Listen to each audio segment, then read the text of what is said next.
Hello and welcome. Before we start, please subscribe to our YouTube channel for news and updates. Stocks edged lower last week with the S&P 500 declining less than 1%. Smaller companies underperformed, while the Nasdaq index remained a relative outperformer. The low volatility, growth, and momentum factors were relative outperformers, while the equal weight and high beta factors lagged. Defensive sectors slightly outperformed, while energy and real estate led to the downside. The bond market saw the most notable development as the U.S. debt downgrade and deficit funded tax cut bill pushed Treasury yields higher.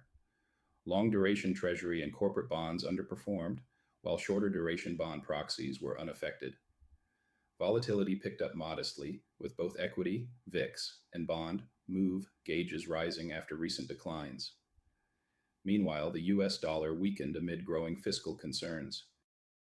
Looking ahead this week, Moody's downgraded the U.S. credit rating by one notch, stripping the U.S. of its last AAA rating among the three major credit agencies. S&P downgraded in 2011, Fitch in 2023. Moody's cited unsustainable fiscal deficits, rising interest expenses, and increasing national debt as reasons for the downgrade.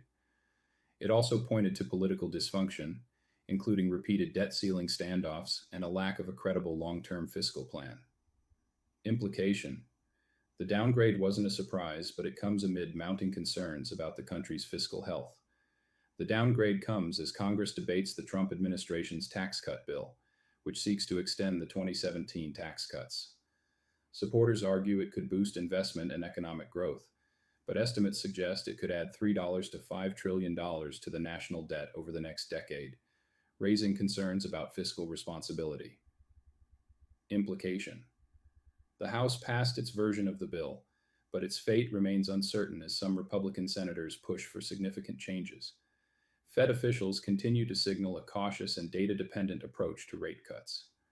Several speakers this week emphasized the need for patience, citing ongoing policy uncertainty and inflation risks tied to tariffs. While rate cuts are still expected later this year, officials stress that any decision will depend on incoming economic data. Implication: absent a significant economic shock, the Fed is now likely to keep interest rates unchanged over the summer months. Markets are scaling back rate cut expectations in response to the Fed's messaging. In the 3 weeks since the May monthly roundup, the number of projected cuts has dropped from 4 to 2, and the anticipated timing of the first cut has shifted from June or July to September. Implication: forecasts for Fed policy are likely to remain volatile as the market and the central bank navigate an uncertain macroeconomic and policy environment. The combination of fiscal concerns and fewer rate cuts is weighing on long-duration Treasury bonds. The 30-year Treasury yield rose above 5% this week, touching levels last seen in early 2007.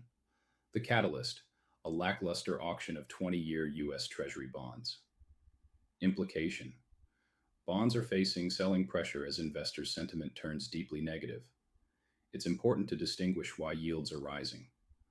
When yields rise due to stronger growth expectations, that's typically a positive signal. However, when they rise due to policy and fiscal concerns, it's more worrisome. While tax cuts would boost growth, the market is instead focusing on the deficit. Implication: higher yields can impact markets in several ways. Stocks can sell off as bonds become more attractive, and economic growth can slow as financial conditions tighten. Last week's weekly note highlighted the unusual nature of the market rebound. The QQQ ETF has staged a COVID-like recovery, but one group has posted an even stronger rebound: meme stocks.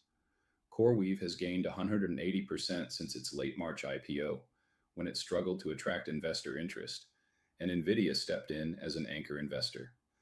MicroStrategy, known for its Bitcoin holdings, is up 70%. Tesla has climbed 58% following Elon Musk's return. Hims & Hers Health, a telehealth provider, has gained 112%, and Robinhood has rallied 88%. Even SPACs are back after earning a bad reputation in 2021-2022.